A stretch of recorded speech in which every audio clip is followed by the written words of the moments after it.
All right, welcome back to the channel. Teddy Atlas says Deontay Wilder has the biggest room for improvement in the fight, and for that reason, you might say that he is picking Deontay Wilder to win. Now, I know that is a backhanded compliment, super backhanded compliment, but yet he makes some very, very solid points that you can't, honestly, man, you can't dispute. Well, I'm not going to dispute. Other people can dispute them. I'm not going to dispute them. But let's talk about that in this video.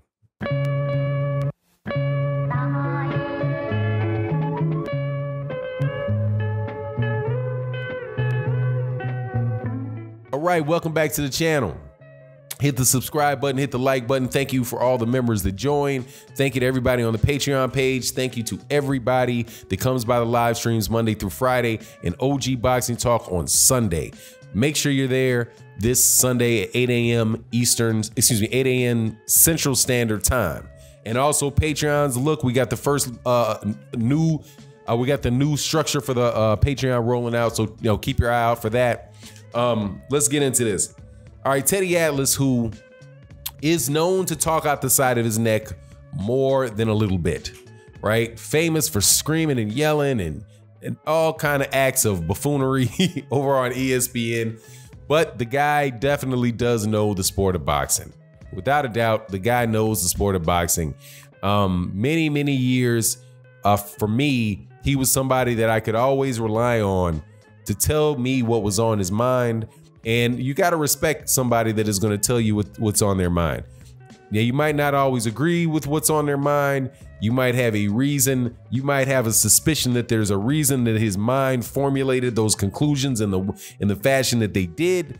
But at least what's spewing out his pie hole is what he actually believes, and it's not just a flat out lie. And that is, these days in boxing media, probably older days too, that is a lot to ask for and something not to be taken for granted. So he talks about Tyson Fury, and he says, and Deontay Wilder, the fight coming up, and he says that, look, Tyson Fury really can't get any better.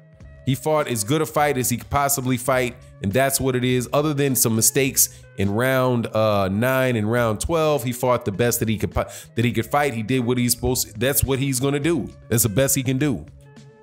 So Deontay Wilder, on the other hand, can make a lot of improvements, and he goes down and he lists the improvements. I am certain that a lot of that is backhanded, right? Like Bob Arum saying that Deontay Wilder is a horrible boxer.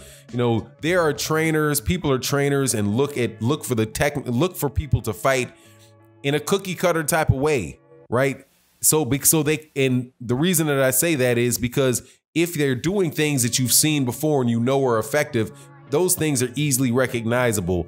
People that fight in ways that are very, very unorthodox throw off trainers. They throw off people that are used to who are in the business of predicting what the outcome of a fight is going to be. Because when you're unorthodox, you are by very definition unpredictable, and people do not don't like things that are unpredictable, especially when they're in, like I said, in the business of predicting the outcomes of fights. So Deontay Wilder has a lot of power, and he will throw wide shots. He will throw some crazy looking shots. I've seen him club down with his hand like this. Without a doubt, that is not, I would not call that, technically sound. However, you cannot argue with the effectiveness of his approach because he's undefeated and he has a slew of knockouts, and he is like the late great Emmanuel Stewart said, he and Tyson Fury, this is obviously before he passed, and while Vladimir Klitschko was still active, he said the two top heavyweights of the two were going to be Tyson Fury and Deontay Wilder. He said there's a guy out there, and he's talking about Tyson Fury and how Tyson Fury is the best of the UK fighters. He better than, I think he had worked out David Price. He had worked out some other guy whose name I can't recall, guy that most obviously didn't pan out. And said, hey, no, Tyson Fury, the difference between Tyson Fury and those guys is Tyson Fury is very tough. He has a certain toughness about him, and that when you're at a top heavyweight level, you're really going to need. And he's the guy that really stands out as being tough. And then he talked about Deontay Wilder, and he said there's another kid out of America that is not a lot of people are talking about, who's also extremely talented. He punches very well. He's fast. He moves well. Talent-wise, the two top heavyweights, I think, after Vladimir Klitschko are going to be Deontay Wilder and Tyson Fury.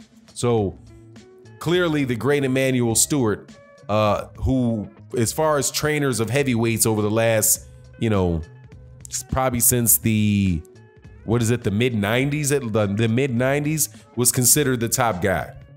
So, but what Teddy Atlas said, and I think he made some points that were pretty sound, and things that I saw when I rewatched the fight. He said the things that Deontay Wilder can do to improve are go to the body, throw straight punches, cut off the ring, ignore feints, and pick up early rounds. And I think that that's pretty much the key to Deontay Wilder winning the fight, other than just a straight up knockout. Now, if you look at the way that this is phrased, I think the way that he's developing this is to say, do these things so that you can win more rounds, right? Not necessarily, because what Deontay Wilder just really needs to do is hit Tyson Fury on the chin 3 times, and it's going to be a wrap. You know what I mean? All he's got to do is light off a good one on him, and the dude is gone. Tyson Fury, on the other hand, is going to do the same thing he did last time. Feint. He might run in there. Now, he's saying that he might try to fight on the inside, push Deontay Wilder and go for the knockout. That's a lie. Don't believe that. Don't believe it. Don't believe it. Tyson Fury is going to get in the ring with that dude and know perfectly well that those are bombs that are getting lit off at him, and he's not going to be running forward to it, coming up in the middle, trying to fight on the inside and all that. Because it's when he tries to come on the outside, he can get caught out. But the ignoring the feints, because that's what, if you looked at my Twitter feed, I think the most important thing about that is ignoring Tyson Fury's feints. Just ignore him. While he's feinting, just let it go. Just let your jab go. Let your jab to the body go. Don't hold off. He's gonna feint 2-3 times. He's not leading off. He's not. If you look at the last pattern for the fight, he feinted 2 and 3 times before he threw a punch every time. He's not just coming out there letting off the first jab, Very rarely did he do that in those fights. For the first several rounds, he's really trying to just slow Deontay Wilder down. So going forward, going at Tyson Fury, being more aggressive with Tyson Fury in the first 2 or 3 rounds, I think will bode well for Deontay Wilder. Going to the body, I think, will bode well for Deontay Wilder. Also, I do believe straightening out his right hand is going to be important. But you also saw that. I think you've seen most of these things take place in the fights that Deontay Wilder has had since the Tyson Fury fight, the Dominic Breazeale fight, and the Luis Ortiz fight. Specifically, the straight punches, and the body punches. I didn't see necessarily cutting off the ring, and I didn't necessarily see those guys don't feint as much. There wasn't enough time for Dominic Breazeale to feint. It wasn't enough time. It really wasn't enough time for him to do anything other but feign, not faint, excuse me, to feign. Because I think that people say feint. Somebody correct me if I'm wrong. But when we say feint, like feint is you fall out. Feign is where you fake something. So you're feigning. You're feigning, not fainting. Anyway, somebody can correct me in the comment section on that one. But Teddy Atlas, I think he's right. I think he's right in the fact that there's more that Deontay Wilder can do to improve than there is Tyson Fury. Tyson Fury fights if Tyson Fury changes too much up and gets too aggressive, man, that's just so dangerous. That's really asking to get spilked. You know what I mean? You're asking to get spilked. You're asking to get done like Gerald Washington. When you get to feeling a little too comfortable, you're getting a little too fast, a little too active, and you're going to slip up because first of all, Tyson Fury's defense is not that good. Now he's looking for that right hand. He's looking for the right hand. So if you wing off with the right hand, more than likely you're gonna miss it. But the time he got hit is when he got dropped. And honestly, he got dropped. The first time he got dropped was a short right hand. It was a short right hand when Tyson Fury was on the inside, it was up against the ropes. Tyson Fury was on the inside. Deontay Wilder clipped him with a short right hand on top of the head and dropped him. After that, Tyson Fury got more aggressive in the 10th and the 11th. And as a result of getting more aggressive and feeling like he needed to make back that knockdown, he got knocked down again. And he's gonna go down pretty much anytime Deontay Wilder lays a glove on him. But I like the fact that Teddy Atlas said that. I think that I thought it was a very good observation.